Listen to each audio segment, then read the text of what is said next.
What's going on, everybody? What's going on, everybody? Welcome to the Fourth and Goal Sports Show.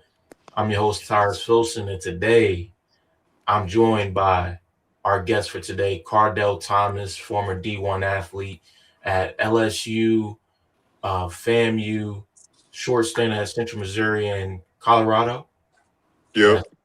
Hey, man, I'm pleased to have you on today. Talk about your college journey and then also what you're doing with bison restoration and farming. It's a honor to have you on because I've been watching you for a while. I remember when you was like the top guy coming out high school for offensive lineman, and then seeing you win that uh, Celebration Bowl at FAMU. So I've been a Right, fan of you right, for a while. right. So I'm pleased to have you on, man. How you feeling today? Man, I'm feeling good, man. Just literally staying at the way, staying at the farm, and just building, man. That's really what I've been doing. That's great. That's great. You know, we've talked on the phone, and we've been chopping it up, and I could tell like you're a very humble guy. You're a very versatile person because I mean, you Appreciate know, that. when when it comes to sports, like that's one aspect of you, but you're so versatile. With doing farming, with doing bison restoration, with being an NIL advocate.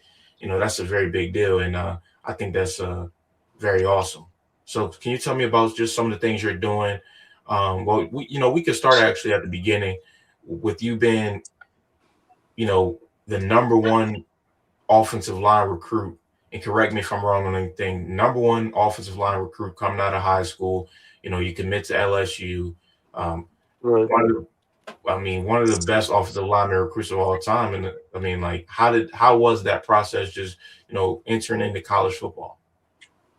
Oh man, I could say my process, although it looked like, glitz and glamour, that was the fun part after the work. I never had a real chance to talk about like the before the overtime and the going viral. That was a whole lot of hard work since 3 years old, and now I'm old. I'm realizing that I've been groomed, for the same situations that have me in different rooms now. But going there this shoe was a business decision. Not gonna lie, it was up, it was down, but it was fun overall, and it was a great experience. But coming up as the number one lineman, man, I was already the best in my city, so humbly, but I worked for it. Under the carport to 4 a.m. and different things like that. At like 6 years old, my daddy gave me a jump rope and went in the house and said, shoot, if you're gonna be great, you're gonna jump it without me watching. And if you're gonna be sorry, you're gonna come back inside. So, I stayed outside and jumped the rope. And that's when he knew I was a tiger. So he just started, breeding me as that. And obviously, our parents don't teach us everything. But him and my mother set the foundation for what I'm becoming today, which is all thanks to the Most High first. But you know, that's really how it was, bro. It was fun, bro, having a chance to, go to different schools and different situations and actually like have a coach want you because you're good and not because, somebody else wants you and they gotta pay you. I actually had a chance to like get my film critiqued and that led me to getting better. Nick Saban actually critiqued my film and I actually got better from it and different things like that. So it's like my recruitment was so real. That's why I'm helping in this landscape now because these dudes got a false idea and even false identities about themselves. So, and that's how it was for me, man. The high school thing, bro, I'm from Baton Rouge, Louisiana. Like, just being home. I was a humble kid, bro. I didn't really, use that to go, you know, fronting and nowhere, bro. I was literally going to practice, going home, chilling with, whatever girl I was dealing with at the time, and going to camps, bro, and balling, bro. It was really simple, bro. A simple country life, bro. I can't lie. Like, and simple, shoot, better. Hey, I'm sure you made a lot of connections on that path, and Oh, had a yeah, most definitely. life changing events. Cool experiences. But Reggie, you wanna chime in? Will? Yeah, first, I echo the same sentiments. I appreciate you taking your time out your day, joining, Towers and Towers. I like to thank you for inviting us to this live. So my No question for problem, you, bro. Card, no problem, no problem. My question for you is being a 5 star from Baton Rouge at the time, and if I'm mistaken, please let me know. You Yeah, I'm had from Baton Rouge. opportunity from Baton Rouge, so I appreciate that for letting me know that. Just want to make sure I didn't get the location wrong. You had the opportunity to go to LSU, a prominent school, and at the time, 2019, everybody knows what happened that year. Joe Burrow, Jamar Chase, Justin Jefferson, that, considering the greatest maybe college football team of all time, but you didn't play most of the year because if you had an ankle injury that sidelined you most of the year.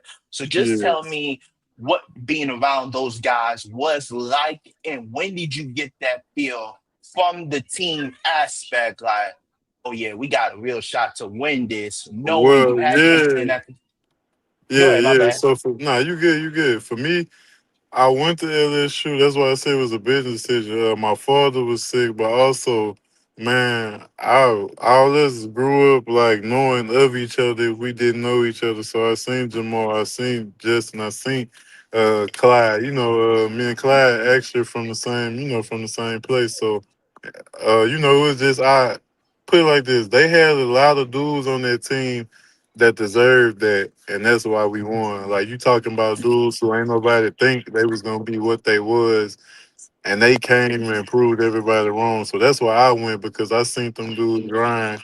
Like I seen Justin Jefferson come to the LSU camp and whoop everybody. I actually had a chance to see them guys on the come up, so it was a no brainer to go play with them because I know if you put a team of Louisiana dudes on one team, they'll win 6 championships. And although I hate the fact, what happened with Coach O because we would have won many more championships and a lot of everything would have looked different. But overall, it's like that's what that was. Like I already knew what I was getting into. That's what I went to. I knew I was gonna go in the room to where I was gonna be around older guys where I can learn from and different things like that. And I did learn a lot because I'm using some of it today still. So. But nah, that would it was a family. Put it like that. It was family playing with family playing with family. Like all of us went to camps together, and then for me, I was younger than Jamar and them, and even Joe. Like Joe wasn't starting Ohio State. As soon as somebody gave him a real opportunity, look what happened. You know what I'm saying? So it was the fact that the quote unquote underdogs, or I like to say black bison or black sheep, as most people know it, but that's how I look at it. Like the anomalies is what won the championship. Like people looked at the way Coach O talked and they figured a coach like that couldn't win then and look what he did. So it was bigger than what it is now, which is just about media and just it wasn't like what it is now and that's why we won. And that's why I went there. That's the best way to put it. It was more authentic then.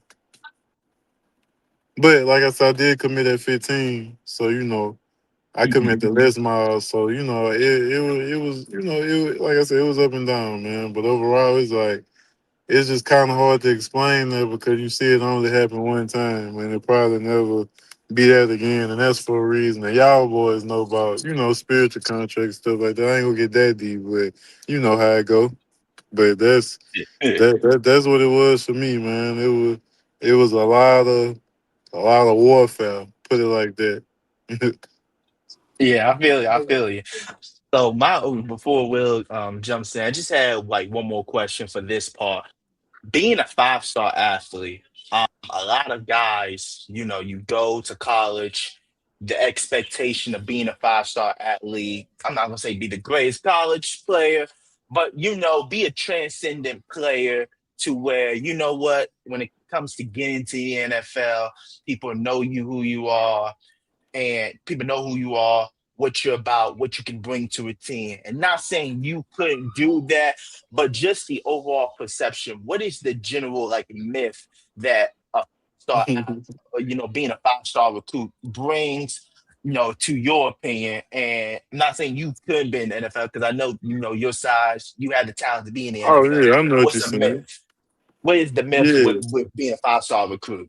I think people need to start judging the village and the coaches before they judge the kids. I think that we excuse coaches who just want to use a kid because he has stars and forget the fact that a lot of these coaches are not developers. nor are they real men enough to even relate to somebody younger than them. I think when it comes to five stars, somebody to say this guy isn't this, the whole time this guy using raw talent, nobody bring him to the side to show him what he needs to have that longevity. You see what I'm saying? It's like it's a system, man, but and that's not every coach, that's not every situation, but a myth, like you say, it's a myth. It's not real. Coaches spent and people spent them times, developing the kids and different things like that instead of just giving them, what they want to hear, then, it wouldn't be a myth. Everything would be factual. So that's really what I got to say about that. Cause I mean, you talking about kids, bro. Like I was a kid, like for a minute, I was setting lateral because nobody told me to set 45. I was dominating setting lateral. But as soon as a coach told me to set 45, I dominated anymore. But think about it, I became number one in America not knowing how to set 45. You see what I'm saying? Mhm. So it's like, Exactly. yeah, you see what I'm saying? So it's like we putting too much on kids and we forgetting as soon as they came out, out the womb, somebody been training them to go the way they want them to go. You feel me? And we judge them for how you brought them up. Like if you his coach or you with a kid or whatever and y'all on the field and you not developing and you just moving on to the kid who you think ready, which that kid have flaws, but in reality, you excusing this kid flaws who you think better because you just don't want to deal with this kid. And as soon as you title this kid, you gonna go to another one, then you gonna say them three kids can't be coached. You see what I'm saying? Like, and that's Exactly. that's that's that myth. And I'm saying that from there is sitting in rooms and hearing other coaches identify this and other coaches. Like I was on the side of when I wasn't playing, you know what I'm saying? The coaches will come give me the real, like, hey man, we just had a meeting. Coach over here, man, he hating on you. I'm being straight up with you. Me, That's how I was. That's my information. God, But I was mature enough okay. to sit back. You know what I'm saying? Okay, No. bitch. Yeah, but that's how it Oh no, goes, no, no, bro. no, no. Like, I didn't see him come up. Yeah. I'm sorry. yeah. I'm sorry. I'm sorry. I'm sorry. Oh, I thought you were talking. Yeah, but you know what I'm saying, and that's really what it is, bro. That's the best way to put that. Like me personally, I feel like if a kid an asshole and something like that, and he don't want to be coached, then that's different. Then he become a MILF or he lacks something. But if you got a guy who wants to be coached and he putting his 100% in 9 times out of 10, somebody just didn't want to deal with him, or he just gonna become great on his own. That's normally how it go, or from what I've seen in my situations. But like I said, sure, everybody different. Yes, I Definitely. agree. So, my question to you is did the steps you take in life shape the man you are today? Well, yeah, most definitely. I think at this point in my life, I'm realizing I shouldn't have believed the lies. You know what I'm saying? That I was told sometimes. You know what I'm saying? Shoot. Coming up, bro, being bigger than everybody. Like I was reading at a very young age and different things like that. But when you bigger and you in sports, they kind of treat you like, you know what I'm saying? You lacking, man. Bro, I graduated before most of the people in my high school class, and they was taking advanced classes. So you feel what I'm saying? So I just realized that the steps I took for one as a man weren't emotional, and that's why I'm able to be the man I am today because I'm the type of person I've been nonchalant for a minute, but now I know what they really mean. Peace ain't only when it's sunny outside. Peace is when it's raining too.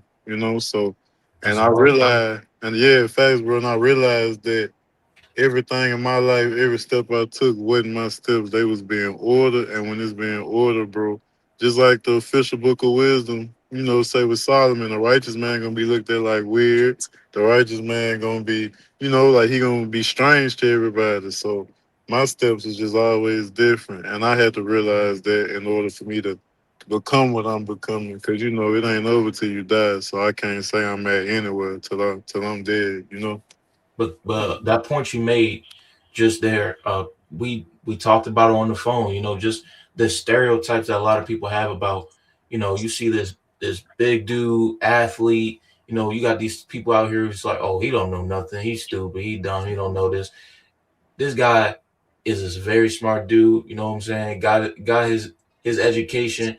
Is an athlete too. Does bison restoration. Does farming. So you're a perfect example of like athletes being versatile and also just showing how like football ends. for everybody. Like as Yeah. much as you love the game, as much as you love playing, football is a beautiful game, but it has to end for everybody. You're a perfect example of showing that pivot. Like, okay, I'm gonna do this, I'm gonna do that. The versatility of finding your own way and paving your own path.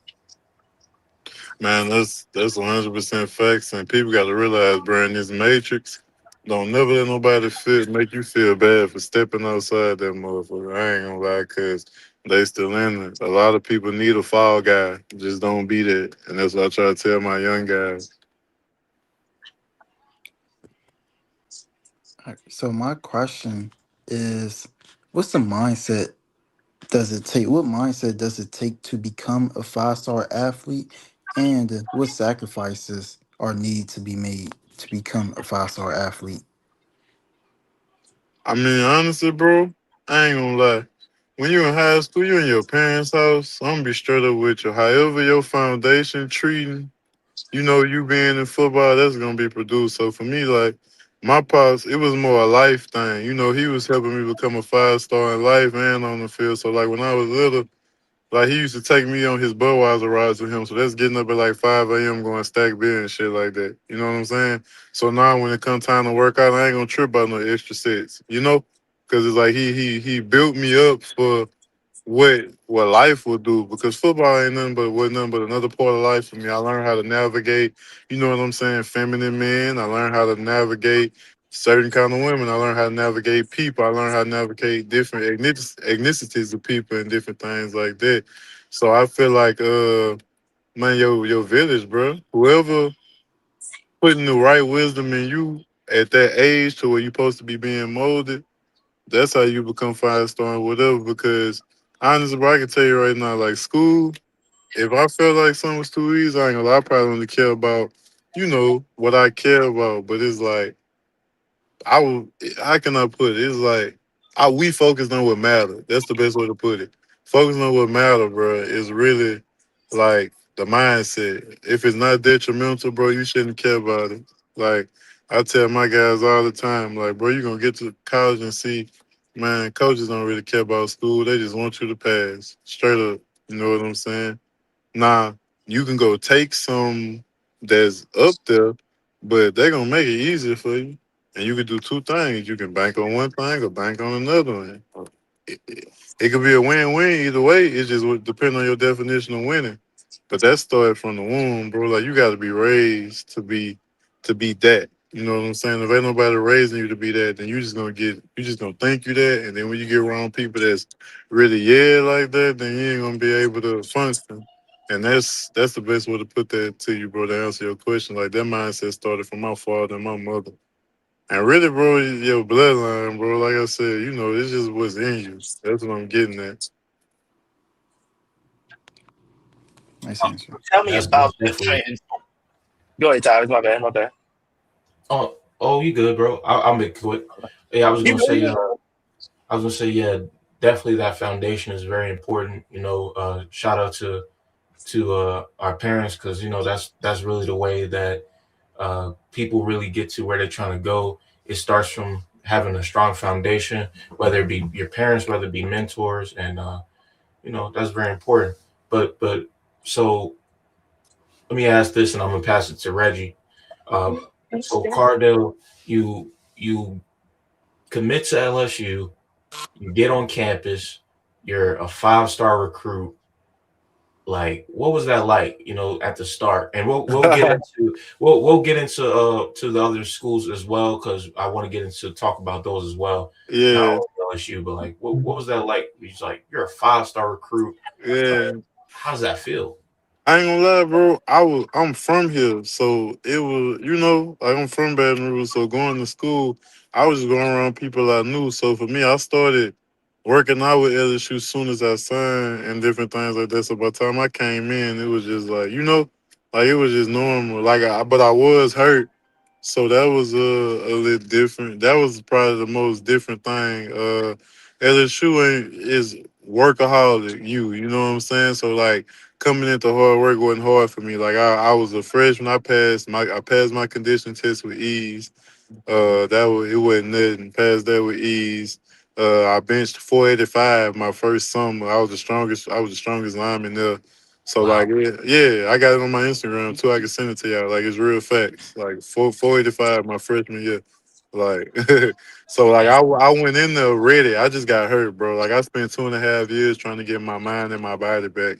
That's really all it been. And in that time, I seen so much and did so much good and stuff that kind of made me stumble that it just really just pushed me towards my true vision. So it wasn't like that type of, oh yeah, it's it was like that treatment. Like I'm the type of dude, like I'm from Baton Rouge, so I ain't got no party stories and nothing like that. It's more like, it was just a kid that was humble enough to know what position he was in. Oh yeah, did we have some college boy moments here? Yeah, but it wasn't nothing crazy. It ain't nothing for me to, talk about. But man, it was cool, bro. I ain't gonna lie, but you do see how they treat you when you get hurt, though. So I'll be lying to say act like it wasn't a period where I wasn't at war with the people who was inside the offices and different things like that. But other than that, bro, like I ain't got no bad, I ain't got no good. I feel like it was just a chapter. so. I know we try to get off of LSU, and we will. My question for you is: play a total of 11 games at LSU, mostly due to injury. And being at LSU, being your home, your home away from home in a sense. Tell me that what was Coach Ed like as like another father figure to you? Although you can go back home to your family at any point because you probably wasn't far away from them. But just tell me like what was Coach Ed like to you? Being a father figure mentality, not only on the campus, but just giving you like advice, like while you trying to heal and recover from your injuries, pretty Yeah. much.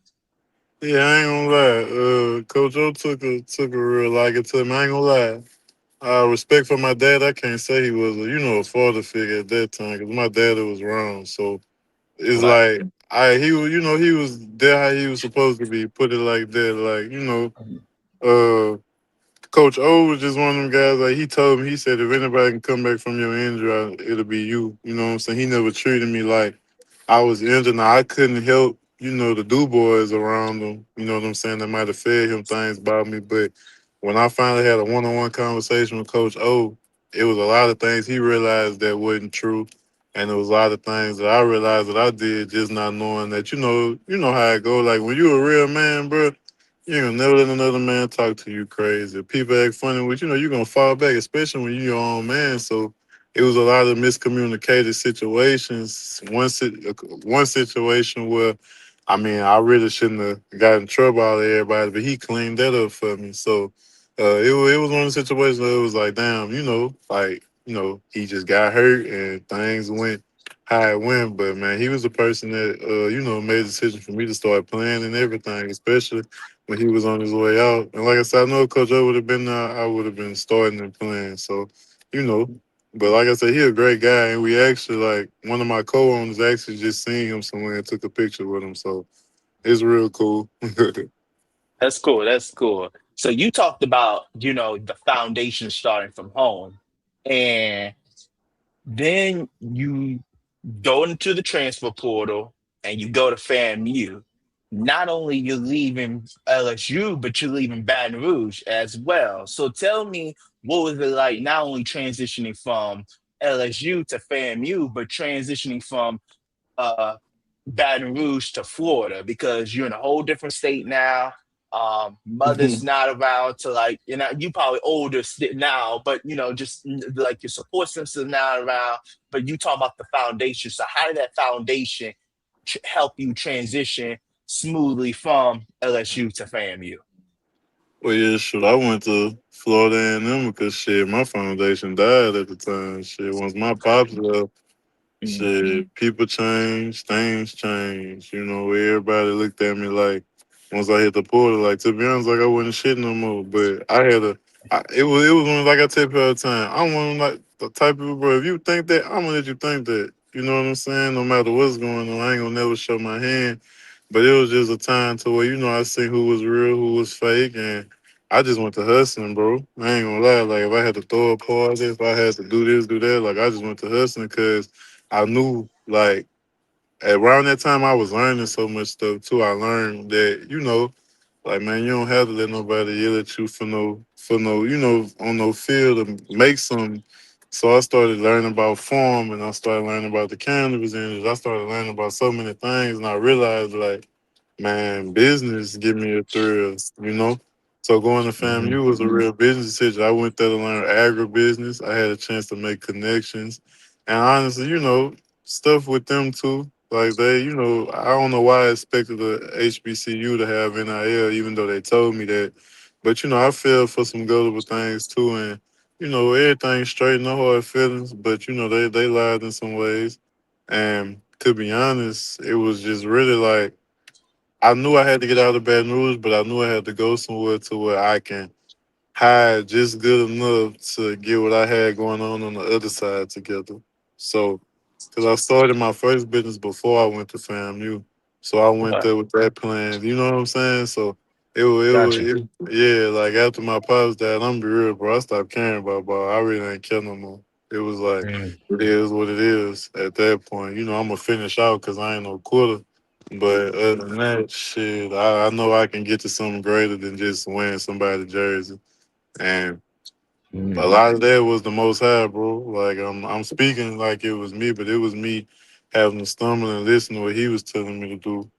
So I realized that injury wasn't stopping football. It was a pathway to something else. And to be honest, type person I am, bro, I couldn't have nobody, telling me what to do for 20 years anyway, though. Like it may sound how it sound to anybody else, but a slave is slave, bro. No matter how much money you got in your pocket. So that's really what it was, bro.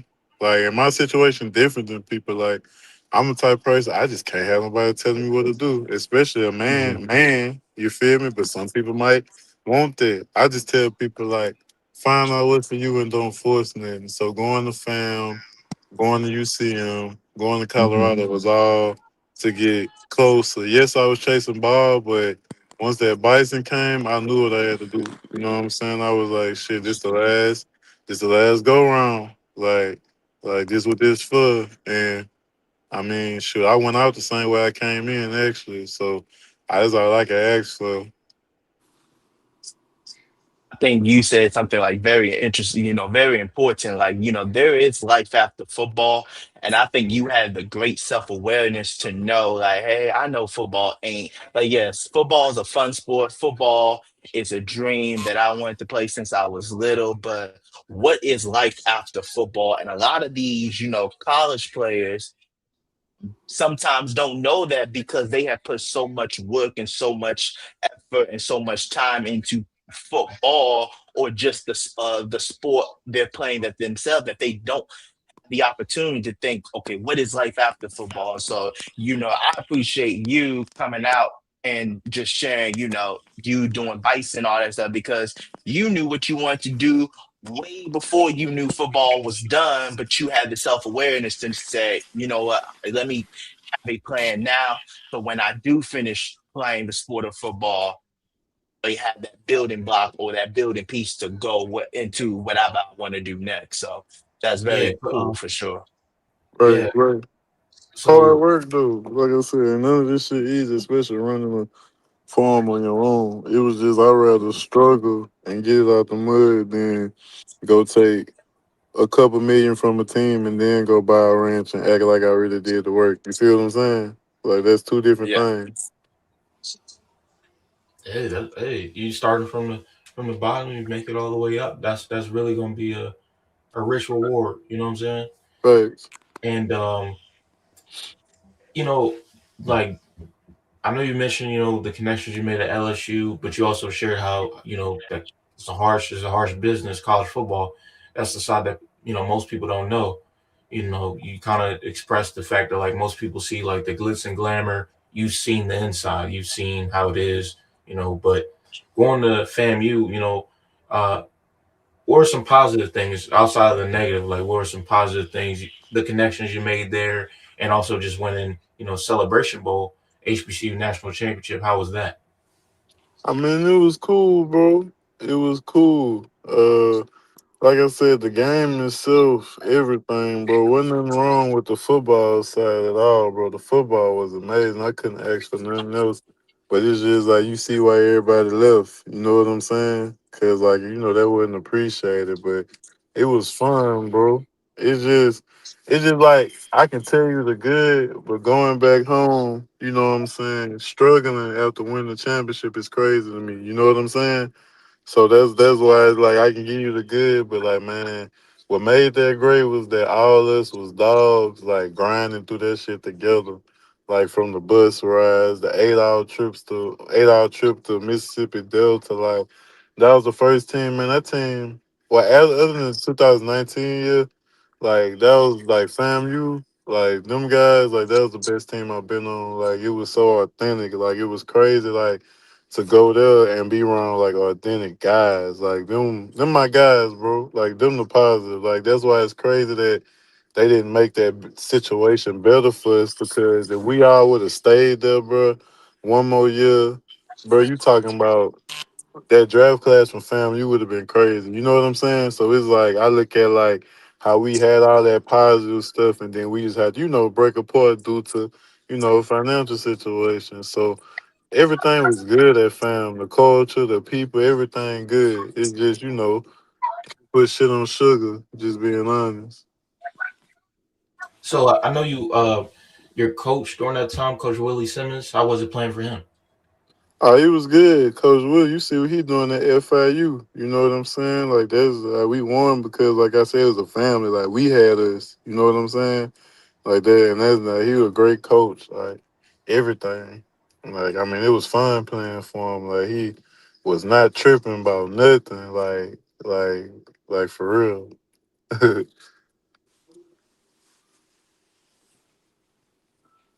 So I have a question for you.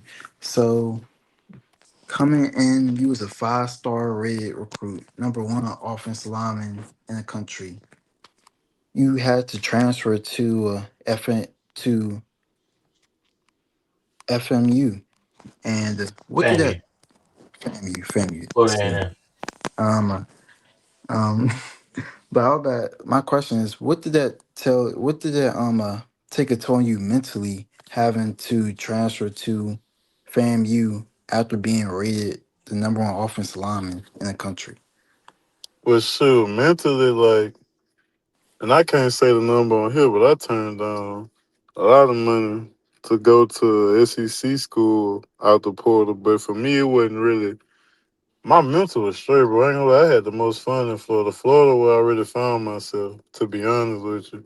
Uh, and like I said, my steps guided by the Most High. So my mental, bro, my dad had just died. To be honest with you, my life situation was the only thing that had my mental messed up. Football wise, it's like this. Like if Bill Belichick the year before can draft a center from, I think he came from South Dakota State, or wherever he came from, D2 FCS. In my mind, I can't get drafted from the SWAC. Like, what was the difference? You know what I'm saying? Then, two, shoot, they brought a new coach in that wanted it his way. And I had, a coach that, we can obviously tell they was trying to go out with the old and with the new.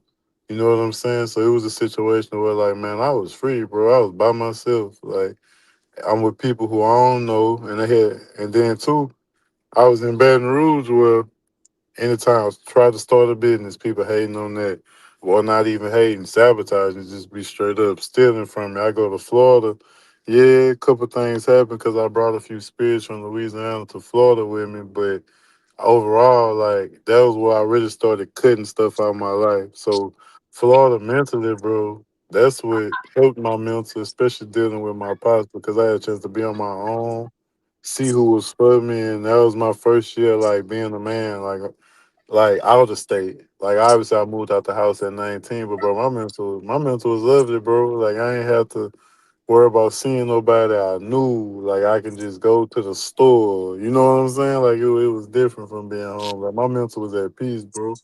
Now obviously, like anything, you might have a period where you somewhere where you going through something, but I came out of that shit.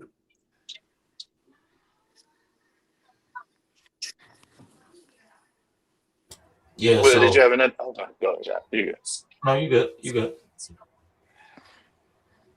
Oh, okay. Well, Yeah, yeah. I thought you wanted. I thought we had another question, but and Oh then yeah, I no, no, see you you good, coming you in. I was good. about to say, but my question is, what made you transition into farming? really. So my grandfather, all of them was farmers. With the farming, it bloodline to bloodline, they fall on somebody, and it fell on me. Yeah. And I was a football player, so my brother older than me than my father and them. But man, farming was in our family. But me, I'm just taking it to another step with bison farm. Now I'm the first one to do bison, so we'll be the first bison family. But farming was in my family, but then for as me, it became peace. Now at first I looked at it as a hustle. Not gonna lie, and I found quickly that you can't do that with something like this. So I quickly respected the game and shoot. Now it's just, I mean, you can create what you want. Like you can grow a field full of pink tulips, blue tulips. Like you can literally like let nature work. And we don't grow anything, we nurture. And in the Bible it talk about, the garden and agriculture. That was the first everything. So I mean, man had to take care of the garden, had to take care of the animals. So it's really just getting back to the roots. That's what it is for me. Like I'm gonna die doing it. So I already know how I'm going out. So I'm at peace. That's what farming was for me. Like go out helping people. I grow 1,000 watermelons. I can't eat them all.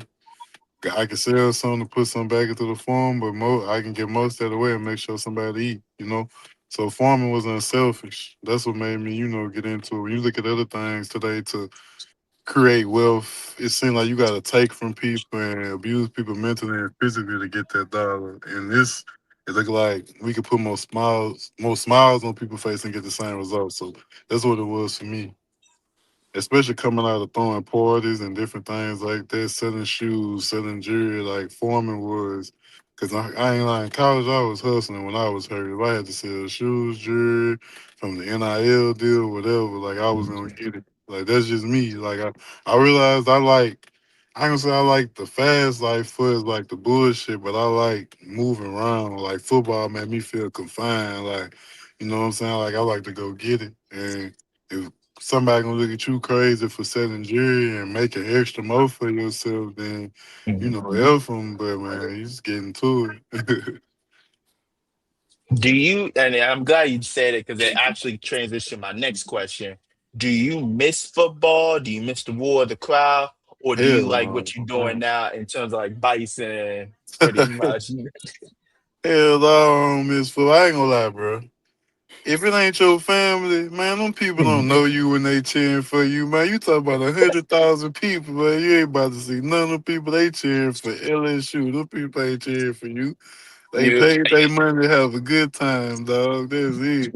You I know, like you I like that answer because I like getting different perspectives here on the channel at Fourth and Goal yeah, I Sports. ain't no attention whore, bro. Like, excuse my language, but it's No, you like should. I want 1,000 people screaming for me who don't know me. You know what I'm saying? Who right now, who right now, as soon as I leave your school, as soon as I don't make it, you ain't gonna even think to check on me. Now I'm blessed because I do have a lot of LSU fans that really cared about me because me doing, my videos and different things down here, they got a chance to see Cardell Thomas, and a lot of these people realized I was the same dude who they was talking to in the grocery store, just humbled. And yeah, like that's a different type of fan that's coming to that game. But somebody that's just, probably calling you something you wouldn't like because you missed the block. Nah, man, that's too many people to care about. Some people screaming for it. To be honest, they ain't screaming for you. Shoot, they screaming because the experience, like you giving them the experience. That's what they screaming for. You just there. No, nah, you kept it real. You okay? You kept it real. I understand. I was just asking because you Now, unless said you go to a football. small school or something, yeah. But at that level, man, you gonna sign the Mhm. same football, the same poster walking up the block. You gonna be the same little kid about to sell your shit as soon as he leave you. You feel me? And you ain't about to I get get it. nothing. I definitely feel it. I get it.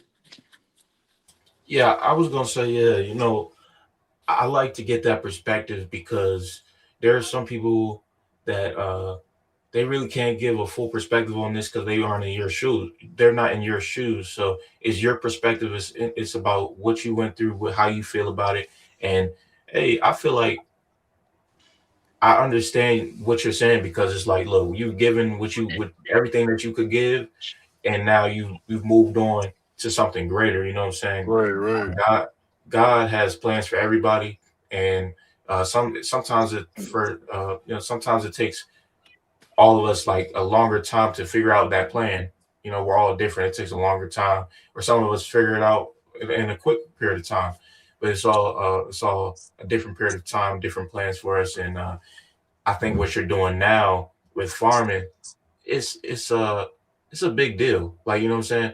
It's a lot of people that don't really know a lot about farming, me included. But I know that Black farmers matter. I do know that. You know, just I reading some appreciate stuff that. about that, and for sure. So that's a big deal, and it shows that you're not just a football player. You're not just a jock. You are a leader. You're a farmer, and you're focused on the future of communities, and you're providing something that's very important. Appreciate that, bro. I want to ask you too. So I know you had this short stint at Central Missouri, and then you transferred to Colorado. I gotta ask, man. You get to Colorado. What was that like to have Coach Prime as your coach? What was that like? Nah, one thing I said about Colorado is that I learned a lot, and having Prime as a coach, you really got to see what real media look, business work like, especially at that level. For me, being a guy that got a minor in marketing and different things like that, it was kind of cool to see school manifest, especially what you learn like big time media. I had a chance to see that, and I had a chance to see people that was for the cameras and people that wasn't. Like it was really like a reality show for real. Not gonna lie, that's really what it was. So to see something like that in full scale, it was fun. I learned a lot. You know what I'm saying? And I mean, sure, I don't regret nothing. Hey, everything with was how it's supposed to go in my eyes. I have a question I for put, you. go ahead, Will. My bad. Go ahead, Will. Go ahead. You good? Go ahead. I'll I was wait. about to say, quick question. What type of coach was Prime? I mean, I will say this: he's not an older run. He more like that CEO type. You know what I'm saying? Like that.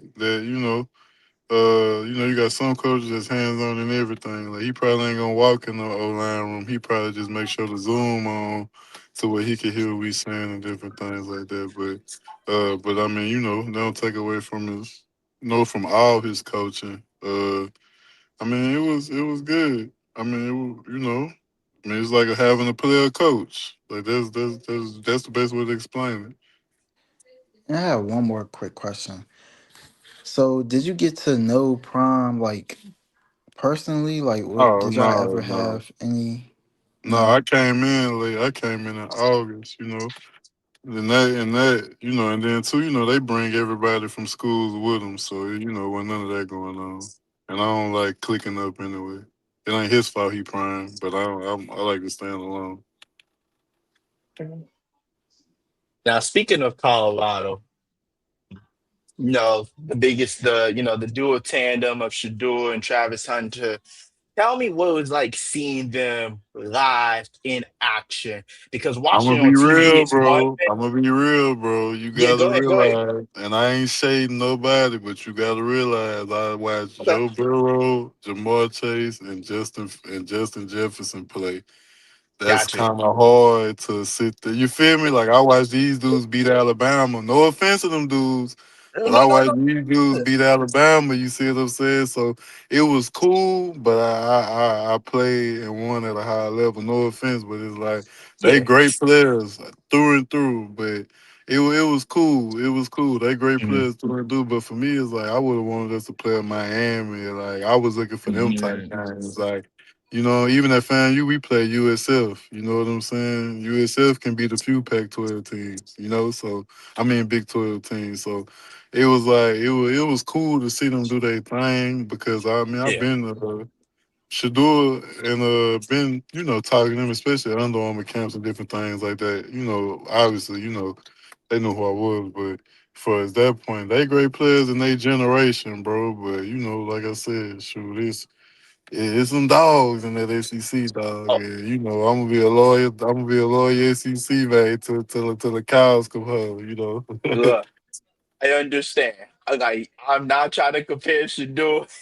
I'm not trying to compare who he played with at LSU to, because I trust me, believe me, Jamal Chase, Justin Jefferson, and Joe Burrow. Yeah, you can't beat that. I was just talking about from the talent, like And looking Terrence at TV. Marshall. You, Don't forget oh Terrence yeah, Marshall. Terrence Marshall, Don't and then forget Terrence Thaddeus Marshall. Moss too. Had Thaddeus All them boys. Moss, It's Clyde Edwards Clyde, Hilaire. and then you had Ty. Then you Clyde, had my running back Tyrion Davis. I went to Southern Iowa. And then you had who else they had back there? Man, Clyde. they had What some about dogs. Clyde? Yeah, Clyde. Yeah, you know that. yeah, Clyde. But Mhm. Yeah. yeah, man. But shoot. I think we Nah, gotta no. realize, man, general the football switch, man, the past 3 years, man. It been a little circus. So, we don't even get big games no more. Oh, shout out my guy Kamari in the group, not in the group chat, in the chat. He said best athlete coming out of the class of 2019. I Uh, appreciate that, bro. he's offensive lineman here at Bowie State University. We all go to Bowie State University, so he's Yeah, definitely a big yeah. fan of ours. What boost stay at? That's in Maryland. Yeah, we Okay. from Maryland. No, yeah. Nah, that's dope. My cousin stay in Maryland. She Yeah, actually into art and filming and stuff like that. well, that's what's up. Yeah, small world. But yeah, I remember when you was coming out, 2019. I remember seeing the YouTube videos. Like, it was a dog. Like, I don't think people realize. Hey, Reggie and Will. I don't know if y'all was watching this man when he was coming out. Mhm. If y'all haven't seen the clips, like him coming out of high school, Kardell was like a monster. Like he was really that dude, and it's so awesome to have you on, man. Like I've been a fan of you for a Man, while. I appreciate y'all, bro. Like, Mhm. even like anytime somebody, I don't dwell on the past, so that's why it's easy for me to talk about it. But anytime somebody respect you for your character and what you did in the game, that's right. Because a lot of dudes, y'all only can speak about them for what they do on the field. But the fact that y'all can see my character too, bro, that's a blessing. So of course I'm gonna come on here and speak, especially when people wanna, know about me. You know what I'm saying? So man, I appreciate it more than y'all know. Yeah, it's and that's why it's awesome to have you on. Uh, oh, my man Kamari, he said, I remember that big man camp. Oh He was yeah, like, I yeah. owe you, but Oh yeah. So we actually gonna start having O line camps. I'm gonna bring that back. I'm gonna blow it up just big as it was when I was in school. So I'm gonna have the best O lineman, and we're gonna see who the best. I'm looking at starting that like next summer. All And right. it's gonna be at the farm, so that's how we're gonna do it. We're gonna book them at farms. I don't want to get nobody no ideas. Y'all might have to cut this out, but yeah, like the camp's gonna be at bison ranches throughout the different states, and that's how we gonna do that, bro. That shit gonna be crazy. I love it. Mm, Big plans ahead. I know. You're, It is, you're doing a definitely. lot. Mm-hmm. Yeah. So, um, you know, you know, I want to bring up this too because this is one of the things that we were talking about. Just man to man on the phone. Um, oh, can y'all see the chat as well? Can y'all see the Yeah, chat? I can see. Yeah. I'm seeing Yeah. them now. Appreciate you, Kamari, bro. I know I was reading. I didn't know if y'all could see it, but yeah, Hey man, No, y'all we can got a see it. lineman. Y'all got a lineman in Baltimore, man. Emory Jones, bro. I know him. Right. He's a dog. That's my cousin. That's my little cousin, bro. So It's cool. That's what's up. Yeah, he was at LSU too, right? Or what yeah, school he yeah, at? Yeah, yeah. He was at the Yeah. shoe with me. Yeah. yeah. But I was just gonna say, man, just talking on the phone with you, I could tell like you're a very genuine person. We was talking about the Most High as well and faith. I wanted to ask you because this is something I've asked, you know, um, just some of the guys I've had on the channel, uh, like throughout that college journey, and especially with you because losing your father, you probably went through like a lot of hard times, probably went through a lot of depression stage and all of that, a lot of grief. So how did your faith realign you, and how did the Most High kind of guide you through that journey to where you are right now? And you're a farmer, you're an NIL advocate, you're a bison restorationist, and you're just on a path of doing so many great things. Yeah, I ain't gonna lie to you, bro. Like, man, the more I started studying polytheism at 17, so that was like the study of different gods, and that was just so I could know like what was real and what was fake. But through that journey, bro, the Most High was really like when it came down to my father and getting hurt and stuff. Like, well, my father, bro, I ain't gonna lie, I kept going. Like, I can't say I was ever depressed about that because me and my pops had a conversation that ain't nobody else have. And, you know, I can say this, man, my daddy died on his knees praying, bro. Like, that's how my mama found him, on his knees praying, dog. So I feel like, why would I cry about that? That's a soldier to me. I feel like I can't even disrespect him with depression. You feel me? Somebody die like that, man, that man, that's telling me be strong. So when you talk about faith, that just showed me that the Most High was there. And I knew it was just that time to take that role. So my role was really like trying to follow Torah correctly. But the deep part, it's easy not to eat pork. It's easy not to do all that. But the learning, the love that the Bible talk about, but also the understanding that you can't love wickedness enough to where you let it improve. Like, you know, the deep things, the things that help you be able to lead people. That's what my struggle was. Staying a soldier or becoming a commander, then becoming a king. That was my path. Like, I was in that soldier mode. You know what I'm saying? Then he was showing me different things. Like I said, it's crazy because no matter what, the farm of Buffalo, it's like and when Buffalo came in, bro, it's like that never went bad.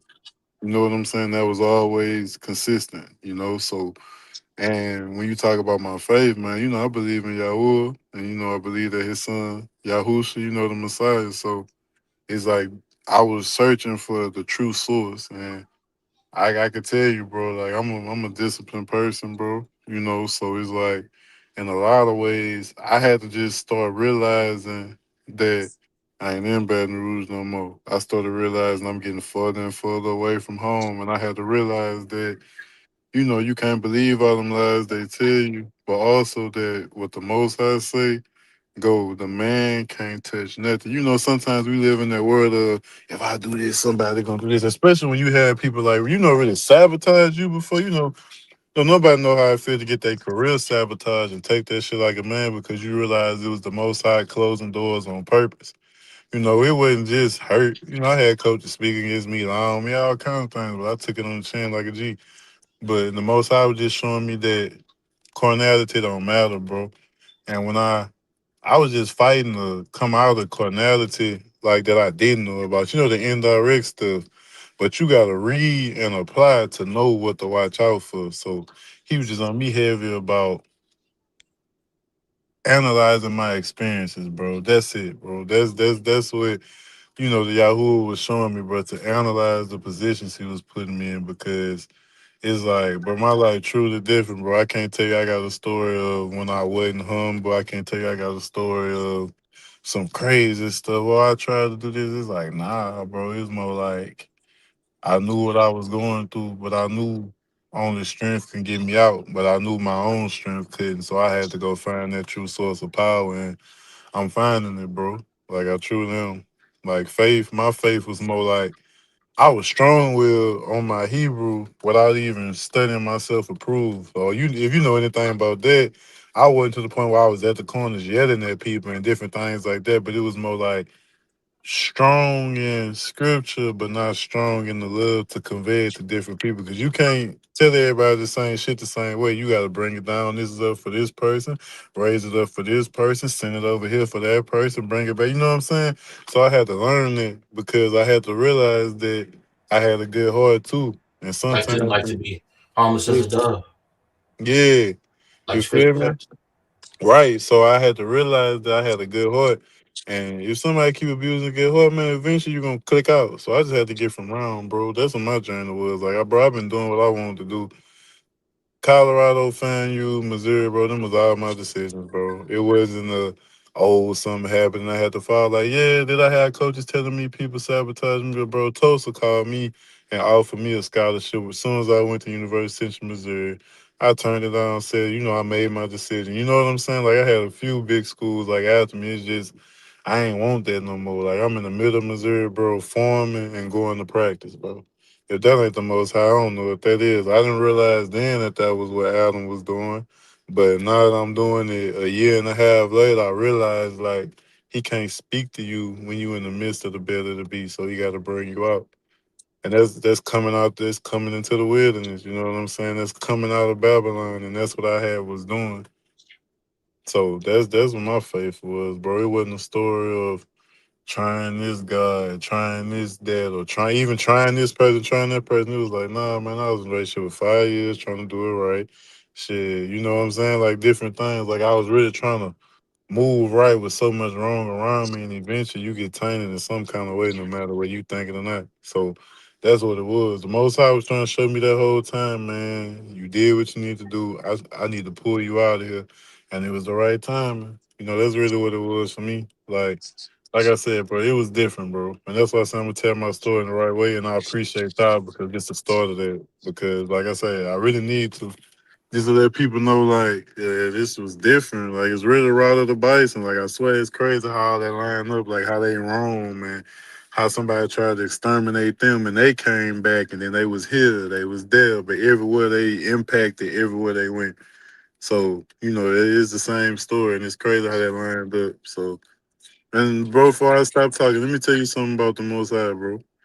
I was going to Baker Middle School, Buffaloes, and the elementary school, and never thought till 2 months ago. I said, "Damn, wait, I sure went to Baker Buffaloes Middle School. I went to the elementary school, and everything hit me, bro. You know what I'm saying? I'm like, hold on, bro, what the hell?" Then I find out, I'm Afro Indigenous and getting all my records and stuff. So I'm like, hold up, bro, like this crazy. So, and that's why I like to tell people, like, because my life ain't my own, bro. I'm just giving you the story of somebody who trying to make it like y'all. That's why no matter how high I get, I can't judge nobody. If I could live in a world where everybody that everybody got a good heart, we could thrive together, I would, but it ain't like that, you know. So I just try to plant the best seeds I can so that people can grow too, you know. But yeah, man, that's beautiful. What I'm hearing from what you just said was just like a part of, like, when you find the Most High, and everybody's faith is different, but for because me and Cardell, we're on the same path. Yeah. It's like when you find the Most High, you find a part of yourself that you probably didn't know before, and what Real you talk. just said was like, uh, what you just explained basically was like, look, I was a person before, but I grew and getting deeper in my faith. You know what I'm saying? It showed me um, a different side of myself, and it shows that you've grown and you're striving to become the best version of yourself. And I really Right. appreciate that message. And can you just talk a little bit about your bison company? Just you give us the basics and also your NIL advocacy. Right. So Bayou Bison. So I ain't gonna lie, bro. We got like three, but it's Bayou Bison Code. Then we got Bayou Bison Athletics, and then we got Buffalo Haven, which will be our nonprofit where wildlife, people, and land can heal together.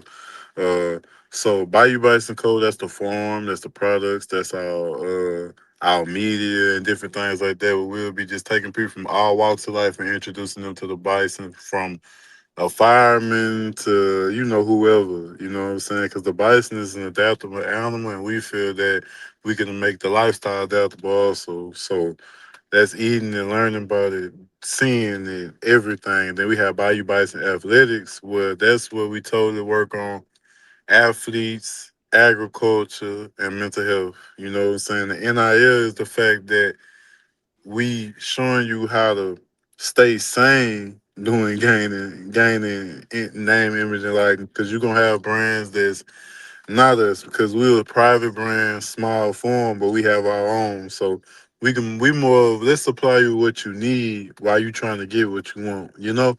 So with us, we'll be having athletes showing them how to invest money into different things like land and different things like that if they want to. But also showing them how to, just direct consumership work and farming and ag and because it's not just one type of agriculture. We may have an athlete that like aquaponics and different things like that, you know. So it's just showing them the whole landscape of how going back to your ancestral roots can just help in the long run. But we're not working with just athletes. We're gonna work with regular students. We're gonna work with women's sports, women's flag football, water polo, anything that we can spread the buffalo to. We'll be in it. Even wrestling and different things like that. So we won't help our kids. I feel like a lot of people come into situations like this and.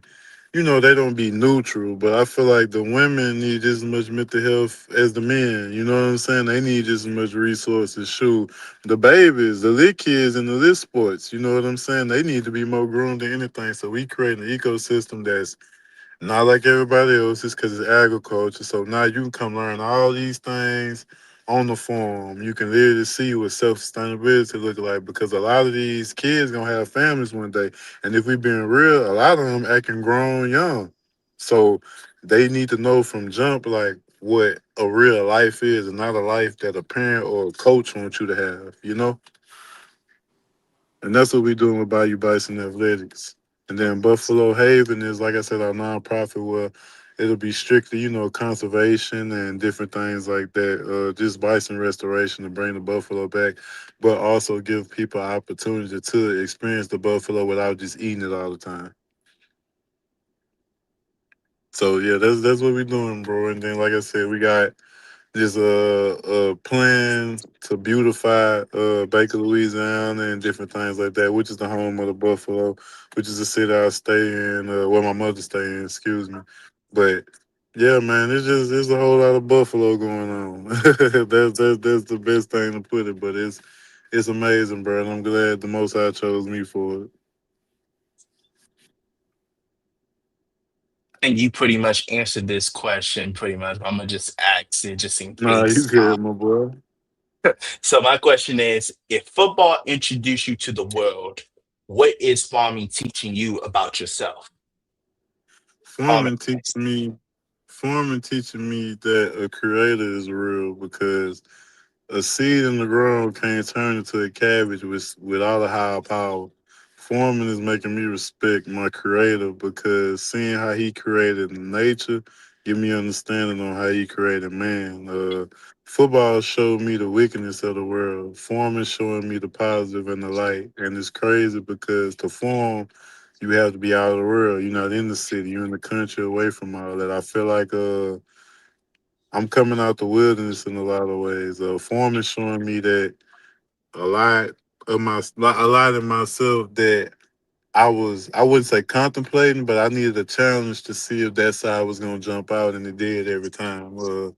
All the way down to critical skills. Like my first time in Missouri, I busted down drainage, the water dirt, the water shit. So Mhm. I'm running around there, but I'm like, what the fuck? My first day, I'm like, man, I'm about to get fired on the first day. Damn, I'm like, damn. So, but I ended up fixing it. You know what I'm saying? But Mhm. critical thinking, cause it's like at practice, it's like missing the play different from messing up a water filter system.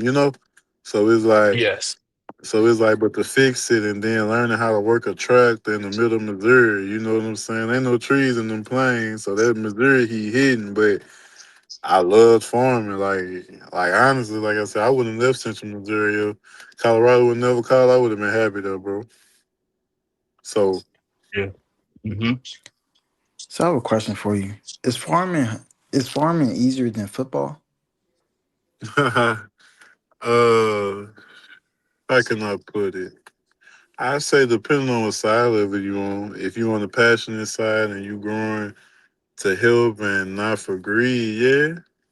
Most definitely, because everything you want gonna come to you as long as you're treating the plants right. For instance, bro, we don't have no gate, right, and the animals don't touch my crop. But some farmers got to put gates up, got to put pesticides, got to do all that because they spirit not right. They trying to make a dollar. See me, I leave a couple cabbages out for the animals to eat too. You see what I'm saying? It's a difference. And what you're doing, I'm farming with the Most High. I ain't farming for my own spirit. So it's two different things.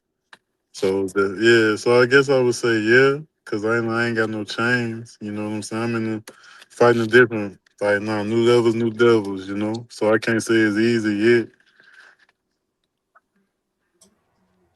Yeah. So, with farming, you know, How has kind of your family and and your former teammates kind of supported you on your new journey?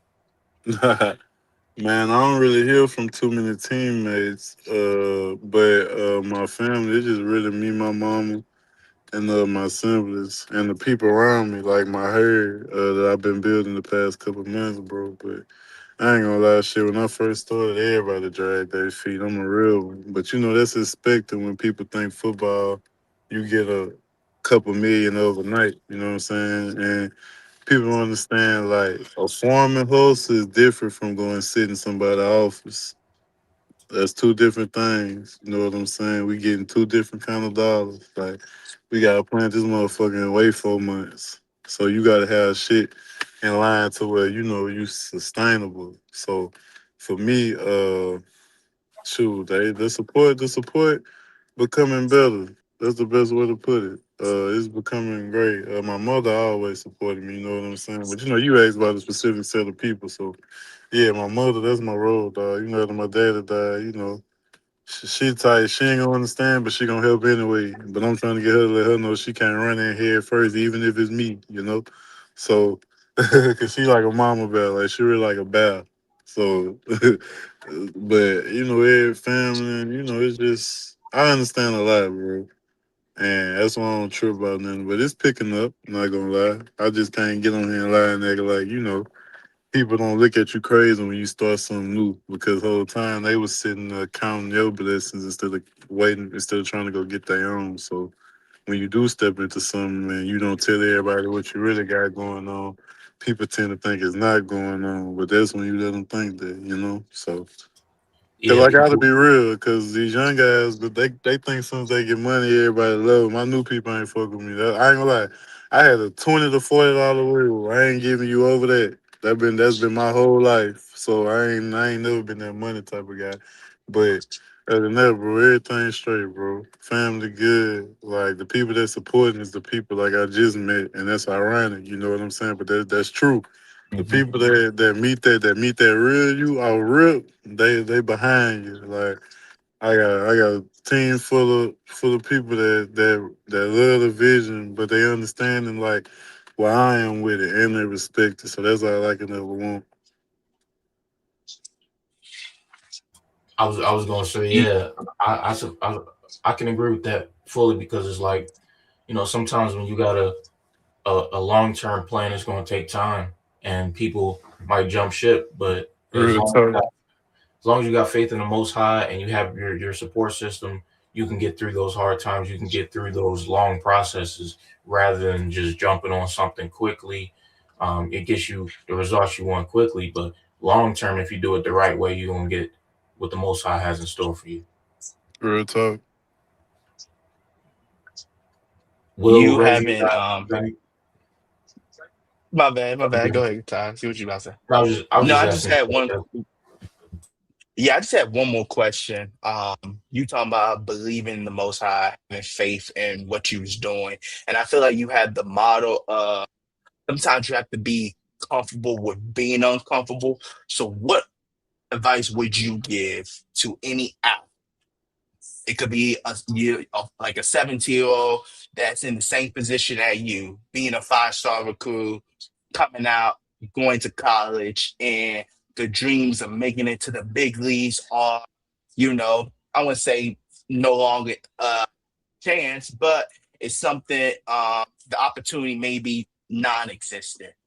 What would you tell somebody, a 17-year-old former five-star athlete, you know what, maybe this, I'm not maybe, but like there's like after football, there's a transition that you can go through after football. What would you tell them about, sometimes you have to be comfortable with transitioning? I'll just tell them that for one, don't don't move before you know. I mean, somebody that's in high school and not getting ready to sign a scholarship, I would tell them to spend this time preparing for what you know. I look at it like shit. If you know what school you going to, hell, you should know everything about the city. You should know about every coach. You should know all that. I mean, I don't see how you can even go to school blind. You feel me? And on the other end, like I mentioned about the parents, I would tell them like don't be scared to tell your parents something sometimes because sometimes parents can push you harder for their reasons. Realize that when a lot of money on the table, man, you the last one that that who feelings gonna get cared about. And I went through that shit for real. Like you the last one. Everybody think about how they can use what you worked for to work for them, and you gonna let them because you think that's family. But nah, I say right now, get smarter, get more wise, and take your heart away from vanity right now. Cause most of these dudes just get in the car to get a woman in a Gucci belt. You know what I'm saying? So it's like, be different, bro. Use that wisdom because when y'all get cut one day, cause you will get cut one day. Like it's gonna happen. Like think about it. You had to leave high school, right? Cause they had to put somebody else in their jersey. You had to leave college, right? Because they had to put somebody else in their jersey. You had to leave the NFL because they got to put somebody else in their jersey. So nothing wrong with chasing it. If it's for you, then hey, whatever what's for you, for you. But if you one of them people who know you super good, but you might not want to play that long, then man, use that to get everything you want in the next life. Because like for me, yeah, I could have went play, but it's like break my body up, or I can get super sexy at 260 and walk around Miami Beach with a bison calf. You feel me? Like it is, like Hell let's yeah. talk about life. You feel me? Like what's life? You know what No. I'm saying? Like and then too, like I said, I got hurt multiple times, bro. So I was just a soldier with it. Like I just kept going.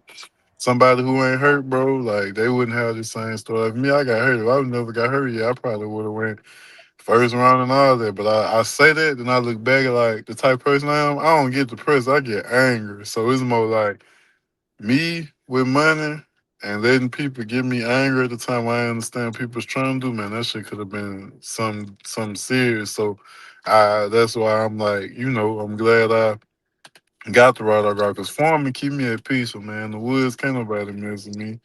You know what I'm saying? Sometimes I be riding around thinking about, who knows what when somebody really push you off. And like I said, I'm trying to get where I'm from out of me. You know what I'm saying? Like I'm cleaning up Hmm. my image, but it's still a glimpse of residue. Because at the same breath, I say the most high, but the same breath I try to take your head off. So I'm trying to, get a lot of that out of me. You feel me?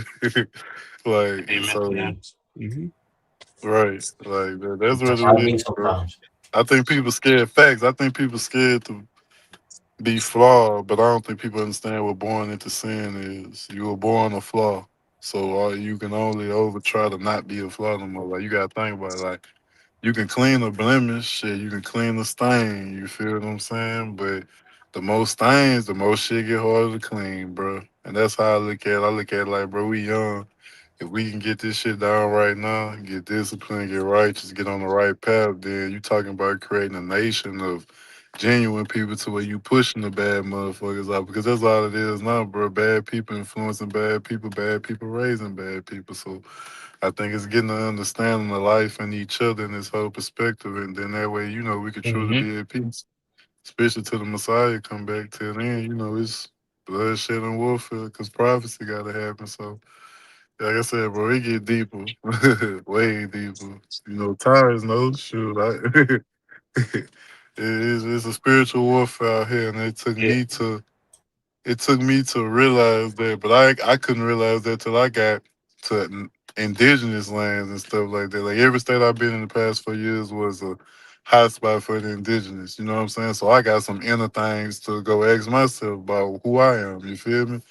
And I think people gotta look at changing the bad at yourself as an excitement. You got to be excited to change. I think for me, when my back was against the wall, I was excited to see, how much strength I had to get out of it, So, like I said, y'all been following me. I ain't never seen everything I just told y'all. I ain't never seen me crash out on Instagram, get emotional, do none of that because it don't serve no purpose. And I always been like that. But I'm at the time where it's like time to let the world know like who I really am. You know what Yeah. I'm saying? And like I said, I praise to the Most High, bro, because a lot of work, bro. A lot of spending a lot of time by myself. You know what I'm saying? Like I could always be alone, but for me, it was really like like just like how you asked me, like that mindset, like how you got your mindset like that? Shoot, solitude. For real, being in the mountains by myself, just me, you know what I'm saying? And not running from the truth, the thoughts, the good, the bad, you know what I'm saying? And getting out of assuming too, especially as a man. Cause sometimes you could be right before you even know you're right. But even you gotta let that play the right way. Cause the most high make it wrong just to show you. Like I'm telling you, but once you take that oath, he gonna show you like, hey, yeah, you right, but I made you wrong because you wasn't humble about being right. Cause I use this lesson to teach you. I you here use a lesson to have your lesson teach somebody to teach somebody to teach somebody, and you ain't even know you done taught 10 motherfuckers are one action. You know what I'm saying? When you got power and different moves like that, man, man, you gotta clean yourself up. So that's how it been, bro. Hmm. It's been a lot of washing and drying going on. What it was shit just I mean not washing and drying, just like just cleaning myself up, bro. That's the best way to put it.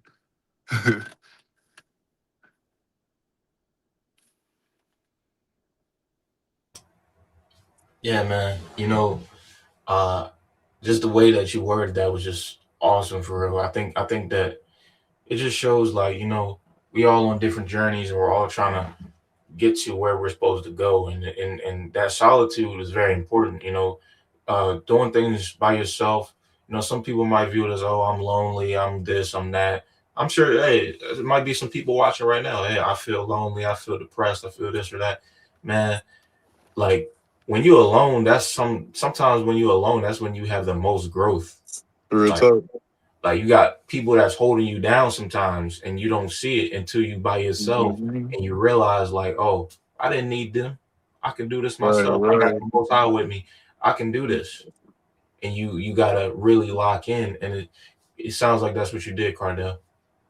Man, most definitely. I just had to realize, like, it's true. Like, I just had too good of a horse. Sometimes you gotta say no. Sometimes you gotta say, and sometimes that shit start from when you was little, like how we was talking about that, though. You know what I'm saying? If you the biggest kid in the classroom and they don't see somebody hit you, and then but they just see you whooping somebody's ass, what? They gonna call you a bully. So now you living your life being already misjudged from jump. So by the time it just before I became a mouse, I'm more like, well, look, I'm a bully then. So if y'all ain't gonna see him hit me, then it's about to be a whole lot of ass whooping going on here.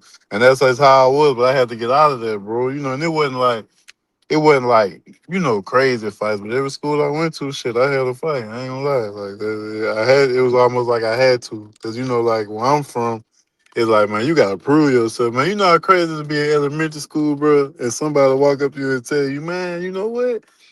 I ain't fought you though. I ain't fought you none this year. Me and you gotta have a fight. I fought everybody else, bro. That's crazy. That's elementary school. You see what I'm saying? Like, so he's like, that's how we was raised, bro. But it's like, nah. I realized like I had to clean up, dog. Like for real.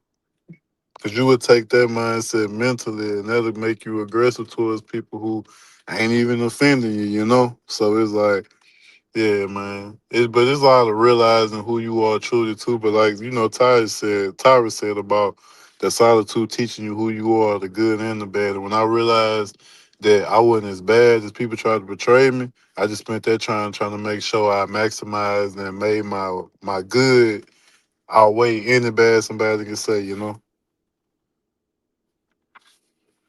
Hey, amen to that, bro. Outweigh, let the good outweigh the bad, and just keep striving, man. That's what we all trying to do. Let's all strive to be the best versions of ourselves, and be the best we can be. But hey, man, it's been a great live, and Nah, for sure, bro. We running it like we've been knowing each other for 10 years. Yeah, we doing the back porch. That's crazy. definitely we definitely gonna talk some more later on, and we'll connect. But Reggie, Will, you guys got any last thoughts? I just got one more last thought. Keep doing what you're doing, inspiring the youth, and God bless you. Man, appreciate that, William. I really could tell you mean that, bro. For real. Yeah, man. I like the same sentiments pretty much everybody said. God bless you first. Thank you for taking the time out your busy schedule to do this with, three brothers for sure. I appreciate, all the information and insight you gave us. And, some of what you told us, we can carry that into our personal lives, into our journey. Not doing specifically what you doing for sure, because it's hard. The farming industry Yeah, is hard, yeah. but no, keep Wisdom doing what you're doing for universal, sure. bro. Yeah, wisdom universal, bro. This ain't nothing but Wisdom. yeah, wisdom. It's a she, you know what I'm saying? Supposed to feel like that, wisdom, man, just take it. Sure, somebody put it in my brain, and we all young, bro. We need to be making sure we on each other ass about not getting distracted because we the future. So, Yeah, Man, that's real amen. right there. That's real. But oh yeah, and one advice, one more advice. My bad, bro. I just thought about this.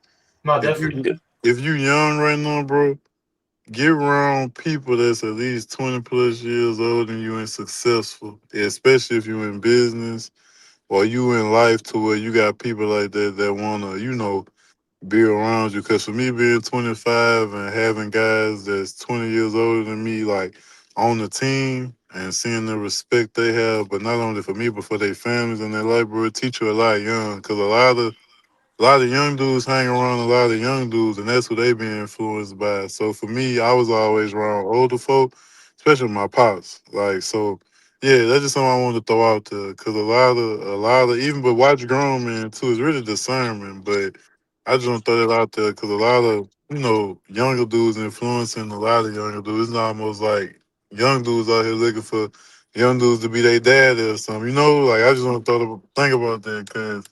Yeah, man. It's just that's just something was on my heart. Like to find mentors and find people that's ahead of you and learn from them. Uh, Yeah, people that actually want to teach you, cause you can't get none out of dude that's sitting in a college class like you sitting unless he got a distinct kind of life that you can learn from. But other than that shit, you know what I'm saying? You ain't got nobody showing you nothing different. So that's facts.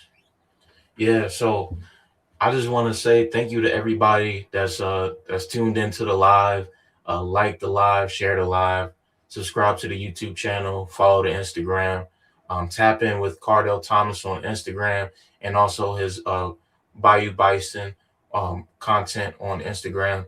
So tap in. I'll definitely add all of the handles in the description. And Cardell, I know you just said what you said. I was gonna ask you as well if you got any last words too. Nah, man, just follow us at Bayou Bison Co. LA or Bayou Bison LA, excuse me, or follow my page, Cordell Thomas, and you can pretty much see everything we have there. All praise to the Most High Yahweh and Basham Yahusha. Amen. Hey, appreciate everybody watching. We got more content on the way. Tomorrow, we're aiming to do a live stream where we're going to do just chop it up about the playoffs, make predictions, and we're excited for the future of Fourth and Goal Sports for 2026. Thank you, everybody, for watching. You have a good one. Thank you. Appreciate it.